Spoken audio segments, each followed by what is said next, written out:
Hello, my name is Timo Multamäki and I'm here to give you a brief run-through.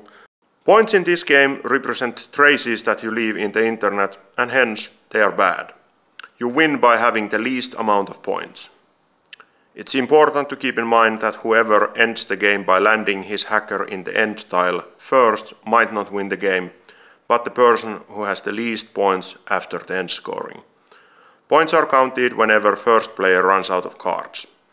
Then you count all remaining card values from the hand cards and whatever you get from the table. On this example we get 2 points and 3 points from the table and 2 points from the hand cards, that's 7 points. The rule of thumb in this game is that there can be only one pawn on a given square, or location as we call them, regardless of its size, except on the starting locations here and here. On every other place you can jump over occupied locations to first free location where you can trace arrows, like this. If the green would win now, he would be able to go here, or here, or here, but only one of these places. Let's assume that the green would go here. So then if the red would win the next one, red would be able to go here, here, or either of these. But let's assume that the red would choose this. Unlike virtually all other trick-taking games, you don't need to win every trick. In fact, you don't even want to win every trick. And why is that? Let me show you. If we now look at the board, we can see that every player would have fairly much equal possibilities on moving, except the orange would be able to move here, which is a special tile that we explain in a moment. This would already indicate that for orange, the next upcoming trick is different in value than for anyone else. However, if the red would now win a trick and move here, that would also mean that the next trick after this is really different for all of the players, because -1 is a very good place to go, and all of these 3 players would have chance to go to -1, whereas orange would have possibility of going here. That means that the game is situational, and the more you add these extra tiles, the more situational it will be. The game board consists of locations that have point values as these. Some of the locations are marked with striped borders, which marks down a special location, such as this one and this one. All of those have simple to learn basic rules, which we are now trying to quickly cover. Let's start from very easy ones. Honeypot. Honeypot means that you are stuck. That's it. You get 0 points on every point counting, but you are permanently stuck. You can have several honeypots, like this. Okay, next one is alarm, this one. Basically, on an alarm, you become the deep throat. You are ratting your fellow hackers to the feds or police or whoever. Alarm means that you are triggering the tracer. We will cover the tracer in just a moment. Next one is the randomizer. If you ever land into a randomizer, you can choose any other place and say that, okay, this is supposed to be randomized to something else. Let's assume that you don't like, for instance, these squares. You can say that let's randomize that, and you take one of the tiles in random and place it in a place that you like, such as this. It also works if you have pawns on top of it. And now if you would land on the randomizer and you wouldn't like these numbers, you would be able to say that, okay, let's randomize that to something else, and the situation does radically change. Next is exploit.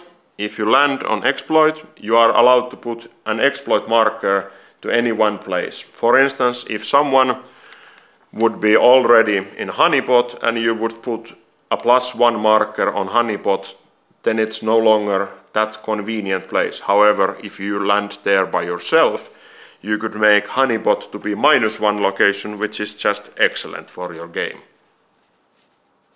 Okay, the last but not the least is the denial of service. If you land on denial of service, you will notice that it's a striped square and you are therefore stuck in there permanently.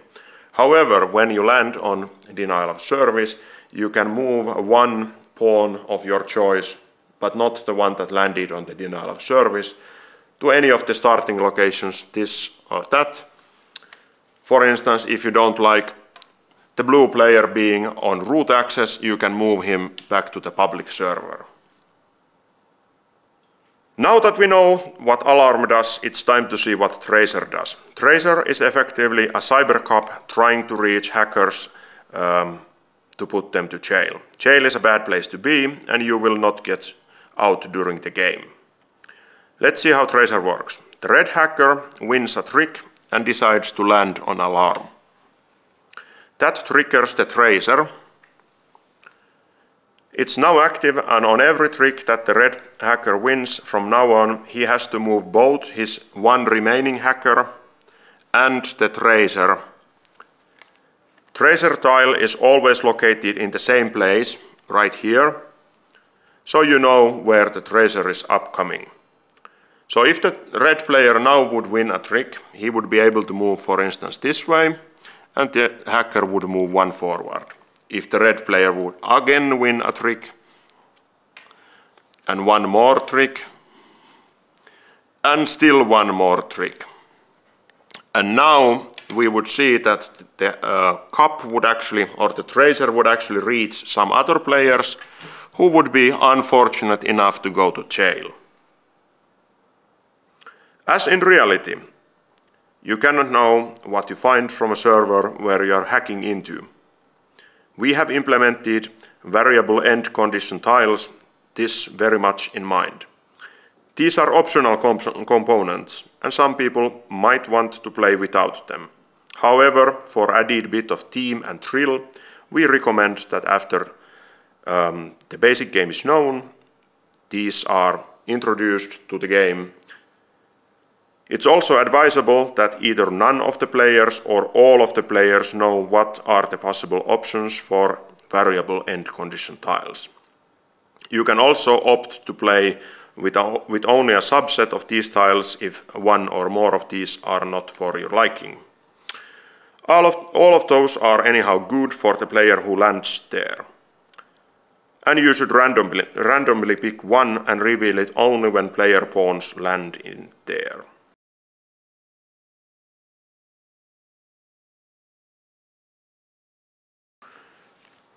For the advanced players, when all of the other avenues are already explored, we have developed celebrity status cards.